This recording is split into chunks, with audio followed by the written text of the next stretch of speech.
Apa itu reading aloud?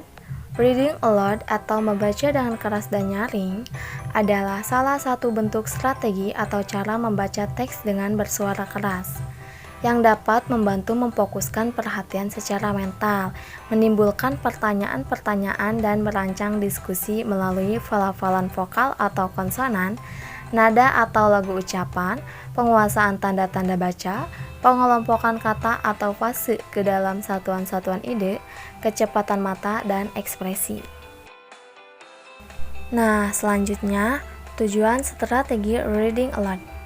Tujuan strategi reading aloud adalah untuk lebih memotivasi pembelajaran aktif secara individu dan motivasi belajar aktif bersama, atau cooperative learning.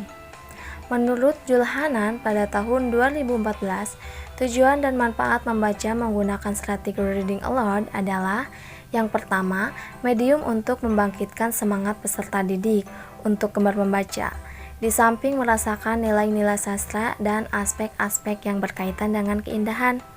Yang kedua, medium untuk memperbaiki ucapan, membenarkan bacaan, mengekspresikan suatu yang baik, dan mampu mengungkapkan huruf-huruf dari makhraj al-huruf. Yang ketiga, medium pendidik untuk mengetahui kondisi kelemahan peserta didiknya secara individual dalam mengucap serta memberikan solusi dalam kondisi yang tepat. Yang keempat, medium pendidik untuk mengetahui kesalahan peserta didiknya sekaligus merupakan standar berhasil tidaknya dalam aktivitas proses pembelajaran terhadap materi yang telah disampaikan.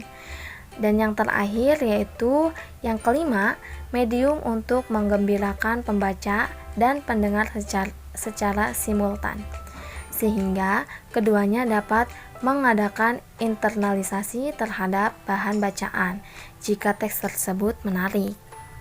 Prinsip strategi reading aloud menurut Ismail 2008. Terdapat beberapa prinsip yang harus diperhatikan dalam pelaksanaan strategi reading aloud, yaitu sebagai berikut. A. Memahami sifat peserta didik. Pada dasarnya, peserta didik memiliki sifat rasa ingin tahu atau berimajinasi. Sifat ini merupakan modal dasar bagi berkembangnya sikap atau berpikir kritis dan kreatif. B. Mengenal peserta didik. Secara individu, perbedaan individu harus diperhatikan dan harus tercermin dalam pembelajaran, karena peserta didik berasal dari latar belakang dan kemampuan yang berbeda. Semua peserta didik di kelas tidak harus melakukan kegiatan yang sama, melainkan berbeda sesuai dengan kecepatan belajarnya. Berikan kebebasan pada mereka. C. Memanfaatkan perilaku peserta didik dalam perorganisasian belajar. Peserta didik secara alami bermain secara berpasangan atau kelompok. Perilaku yang demikian dapat dimanfaatkan oleh guru dalam perorganisasian kelas dengan kelompok, akan memudahkan mereka untuk berimajinasi atau bertukar pikiran. D. Mengembangkan kemampuan berpikir kritis dan kreatif serta mampu memecahkan masalah. Penerapan strategi reading aloud peserta didik dituntut untuk memecahkan masalah yang telah disiapkan oleh guru sesuai dengan materi pokok, karena pada dasarnya hidup adalah menyelesaikan masalah. Untuk itu, peserta didik perlu dibekali berpikir kritis dan kreatif untuk menganalisis masalah. E. Memberikan umpan balik yang baik. Untuk meningkatkan kegiatan pemberian umpan balik merupakan suatu interaksi antara guru dengan peserta didik. Umpan balik hendaknya lebih mengungkapkan kekuatan dan kelebihan peserta didik daripada kelemahannya. Umpan balik juga harus diberikan secara santun dan halus sehingga tidak menurunkan motivasi peserta didik. F. Membedakan antara aktif fisik dan aktif mental. Penerapan reading aloud akan terlihat mana siswa yang aktif fisik dan mana yang aktif mental. Aktif secara mental lebih diinginkan seperti bertanya, berdiskusi, memberikan gagasan, serta menanggapi gagasan kelompok lain. Selanjutnya itu kelebihan dan kekurangan strategi reading aloud. Setiap strategi yang diterapkan dalam sebuah pembelajaran memiliki kelebihan dan kekurangan. Strategi reading aloud di samping memiliki banyak kelebihan, karena strategi ini merupakan strategi yang mengacu keaktifan mental peserta didik, juga memiliki kekurangan. Menurut Ismail 2008, kelebihan dan kekurangan strategi membaca reading aloud adalah sebagai berikut. A. Kelebihan reading aloud. Kelebihan atau keunggulan pembelajaran membaca menggunakan strategi reading aloud yaitu 1. Membina dan mengembangkan kemampuan daya fantasi pada peserta didik. 2. Pelajaran dapat dihidangkan dengan lebih menarik bagi murid bila disajikan dalam bentuk membaca dengan keras. 3. Peserta didik dilatih untuk menjadi pendengar yang sopan. 4. Peserta didik memperoleh kesempatan untuk menghayati suatu hiburan. 5. Peserta didik memperoleh penambahan kekayaan pengalaman. 6. Kegemaran dan keterampilan akan suatu pelajaran dapat dipupuk dan dikembangkan. 7. Kepuasan batiniah dapat diperoleh murid dengan membaca sendiri dengan keras materi bahan bacaan. 8. Memberikan contoh yang baik kepada peserta didik yang lain. Bagaimana cara membaca yang baik? B. Kekurangan reading aloud. Kekurangan atau kelemahan pembelajaran membaca menggunakan strategi reading aloud yaitu 1. Peserta didik akan merasa bosan jika bacaan masih bersifat monoton. 2. Peserta didik di kelas rendah masih belum bisa memahami apa yang dibacanya. 3. Terpupuknya suatu kebiasaan untuk menerima pembelajaran harus dengan membaca, daya efektifnya kurang berjalan. 4. Tidak semua guru mampu memberikan materi bahan bacaan yang menarik. Jika kelas-kelas yang berdekatan gaduh atau sedang belajar bernyanyi, maka penyajian dengan metode membaca tidak dapat efisien. 5. Rencana pelajaran tidak sesuai waktu yang diinginkan. Pengertian mendongeng. Dongeng adalah bentuk sastra lama yang bercerita tentang suatu kejadian yang luar biasa, terjadi di luar nalar manusia yang penuh fantasi dan hayalan atau fiksi.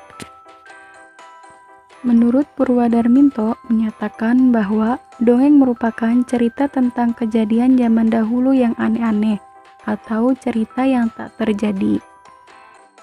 Berikut beberapa manfaat dari dongeng bagi anak. Yang pertama yaitu media menanamkan nilai dan etika. Dongeng merupakan media yang sangat efektif untuk menanamkan berbagai nilai dan etika kepada anak, termasuk menimbulkan rasa empati dan simpati anak. Nilai-nilai yang bisa dipetik dari dongeng adalah nilai kejujuran, rendah hati, kesetiakawanan, kerja keras, dan lain sebagainya. Yang kedua yaitu memperkenalkan bentuk emosi. Dari dongeng yang diberikan, pastinya memiliki karakter dan tokoh yang berbeda-beda. Sebagai orang tua, kita harus memahami makna dari dongeng tersebut, sehingga kita bisa memberikan penekanan tertentu pada dialog dan ekspresi. Selain itu, Anda juga bisa menceritakan emosi para tokoh, seperti emosi negatif dan positif. Hal ini akan membantu anak dengan masalah agresivitas dan mengajarkan untuk berempati pada sesama temannya. Yang ketiga yaitu mempererat ikatan batin. Bagi orang tua yang memiliki kesibukan yang padat, mendongeng adalah salah satu trik untuk mendekatkan diri pada anak. Kesibukan kita membuat kita tidak dapat bermain dengan si kecil setiap saat. Oleh karena itu, pergunakan waktu senggang Anda di rumah untuk memberikan cerita atau dongeng pada anak. Yang keempat yaitu memperluas kosakata. Semakin banyak membaca, semakin banyak tahu. Orang tua bisa menggunakan dongeng sebagai media untuk memperkenalkan kosakata asik pada anak, yang pastinya akan berguna di sekolahan nantinya. Yang kelima yaitu merangsang daya imajinasi. Selain membacakan cerita atau dongeng dari buku, kita bisa membuat cerita singkat tanpa panduan buku. Kemudian, pandulah anak kita untuk melanjutkan cerita tersebut berdasarkan imajinasinya mereka sendiri. Ajukan juga beberapa pertanyaan untuk memancing daya imajinasinya. Dari penjelasan-penjelasan tersebut, dapat disimpulkan bahwasanya Mendongeng merupakan metode pembelajaran yang sering digunakan dalam stimulasi perkembangan bahasa. Metode tersebut sangat relevan jika digunakan untuk merangsang kemampuan bercerita anak. Metode reading aloud sebagai metode yang tepat untuk melatih anak dalam menceritakan kembali dongeng maupun melanjutkan dongeng yang sudah ada. Pengemasan metode reading aloud yang menggunakan media mendongeng berupa gambar seri membuat anak usia TK menarik untuk mengikutinya. Buku yang dibuat besar dengan dukungan ilustrasi yang menarik membuat kemampuan anak dalam mengeksplorasi cerita dalam dongeng.